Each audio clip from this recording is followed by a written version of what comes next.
Hello everyone, कैसे हैं आप लोग। मेरा नाम है अर्चना। आज की हमारी कहानी है लपसी तपसी की कहानी। अगर आपने मेरे चैनल को सब्सक्राइब नहीं किया है तो जल्दी सब्सक्राइब कर लो, बेल आइकन को प्रेस करो ताकि मेरी हर आने वाली वीडियो की नोटिफिकेशन आपको सबसे पहले मिले। और कहानी पसंद आए तो लाइक जरूर करना। यह कहानी भी हमारी कार्तिक की कहानी होने वाली है, तो प्लीज इसे लास्ट तक देखना। उम्मीद है आपको पसंद आएगी। तो चलिए कहानी शुरू करते हैं। एक गांव में लपसी और तपसी नाम के दो लड़के रहा करते थे। तपसी जो था वह भगवान की भक्ति किया करता था। वह अपना पूरा पूरा दिन भगवान की आराधना करने में ही निकाल दिया करता था। लेकिन लपसी रोज अपने लिए एक बड़ा सा गिलास लस्सी का बनाता, भगवान को भोग लगाता और खाता और मजे से पूरा दिन सोता रहता था। उन दोनों का रोज का नियम यही था कि तपसी पूरा दिन पूजा पाठ करता रहता था और लपसी भगवान को भोग लगाकर और खुद खाकर सो जाता था। एक दिन दोनों में बहस हो जाती है। तपसी लपसी से कहता है, मैं तो भगवान का बहुत बड़ा भक्त हूँ। मैं पूरा पूरा दिन भगवान की भक्ति में निकाल देता हूँ, पूरी श्रद्धा से उनको मानता हूँ। भगवान भला मुझसे कैसे खुश नहीं होंगे। तो लपसी कहता है, पूरे दिन भक्ति करने से कुछ नहीं होता।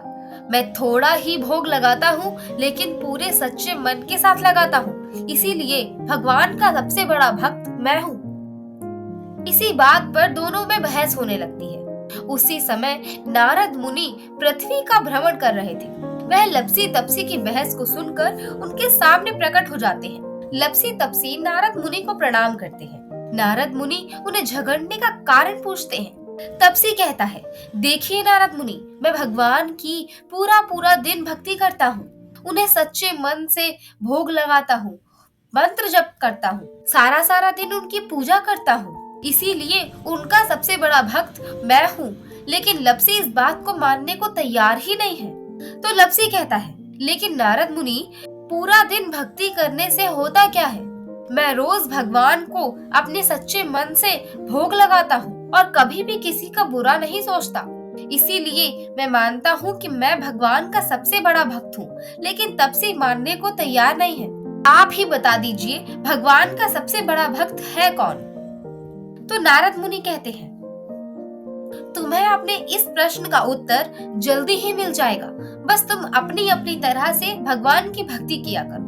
नारद मुनि उन दोनों से इतना कहकर चले जाते हैं। फिर से रोज की तरह तपसी अपने रोज पूजा पाठ करता था और लपसी थोड़ा सा भगवान को भोग लगाकर खुद खाकर सो जाता था।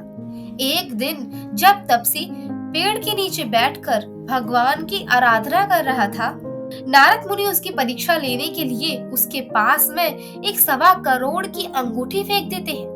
तपसी की जब उस अंगूठी पर नजर पड़ती है, वे तुरंत उस अंगूठी को उठाकर अपने पैर के नीचे दबा लेता है और फिर से आराधना करने लगता है।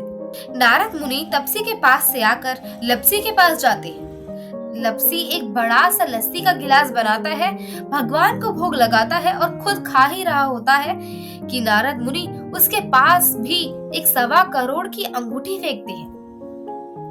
लपसी की जब उस अंगूठी पर नजर पड़ती है, वह उस अंगूठी को उठाता है और कहता है, ये अंगूठी तो बहुत महंगी लग रही है।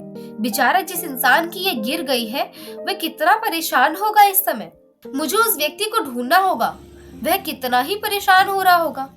लपसी उस व्यक्ति को ढूंढने लगता है जिसकी यह अंगूठी है। उसे अपने आसपास कोई भी दिखाई नहीं देता। वह अपने गांव के सरपंच के पास जाता है और सरपंच जी से कहता है, सरपंच जी, मुझे ये अंगूठी बहुत महंगी लग रही है और मुझे ये मेरे घर के पास मिली है। मैंने उस व्यक्ति को ढूंढने की बहुत कोशिश करी, लेकिन मुझे इस अंगूठी के आसपास कोई भी व्यक्ति नहीं दिखा।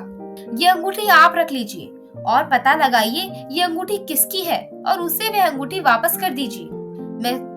वह व्यक्ति कितना परेशान होगा, उसकी इतनी महंगी अंगूठी खो चुकी है। लपसी वह अंगूठी सरपंच को देकर अपने घर आ जाता है।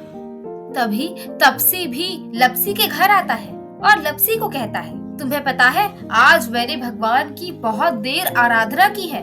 भगवान का सबसे बड़ा भक्त तो मैं ही हूँ। इतनी सी बात पर नारद मुनि प्रकट हो जाते हैं। वह उन दोनों से कहते हैं, सुनो, मैंने पता लगा लिया है कि तुम दोनों में से भगवान का सबसे बड़ा भक्त कौन है और आज मैं इसी बात का फैसला करने के लिए आया हूँ। तपसी उनकी बात सुनकर बहुत खुश था, क्योंकि उसे पूरा विश्वास था कि नारद मुनि उसी का नाम लेने वाले हैं। नारद जी कहते हैं, भगवान का सबसे बड़ा भक्त लप्सी है। नारद मुनि की यह बात सुनकर तपसी को बहुत हैरानी होती है। वह नारद मुनि से कहता है, ऐसा आप क्यों बोल रहे हैं? वह तो भगवान के लिए कुछ भी नहीं करता, पूरा दिन सोता रहता है।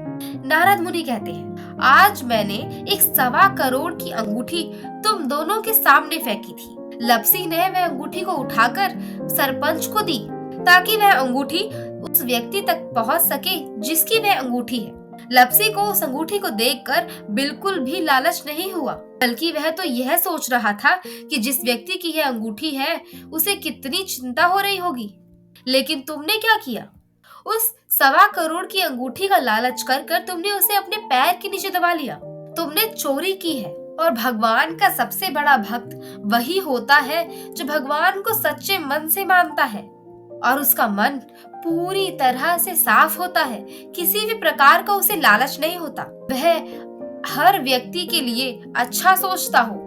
तपसी को अपने किए पर बहुत शर्म आती है। वह नारद मुनि से कहता है, मुझे अपने किए पे पछतावा है। अब आप ही मुझे इसका समाधान बताइए कि मैं अपनी गलती कैसे सुधार सकता हूँ। नारद मुनि उसे बताते हैं कि तुम इस साल कार्तिक नहाना और पूरे कार्तिक के महीने अच्छे अच्छे काम करना।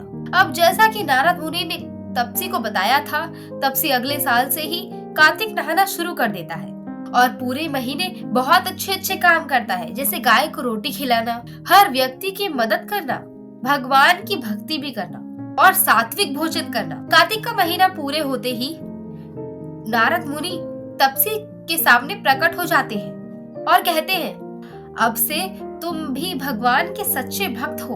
और तपसी को यह आशीर्वाद देते हैं कि अब से जो भी कार्तिक नहाएगा वह तुम्हारी कहानी जरूर सुनेगा। तुम्हारी कहानी सुने बिना उसे कार्तिक नहाने का पूरा फल नहीं मिलेगा। कहानी पसंद आई है तो लाइक करना, शेयर करना और ढेर सारे कमेंट करना। और अगर चैनल को सब्सक्राइब नहीं किया है तो जल्दी सब्सक्राइब कर लो, बेल आइकन को प्रेस कर लो, ताकि मेरी हर आने वाली वीडियो की नोटिफिकेशन आपको सबसे पहले मिले। तो मिलते हैं अगली वीडियो में, तब तक के लिए राधे राधे।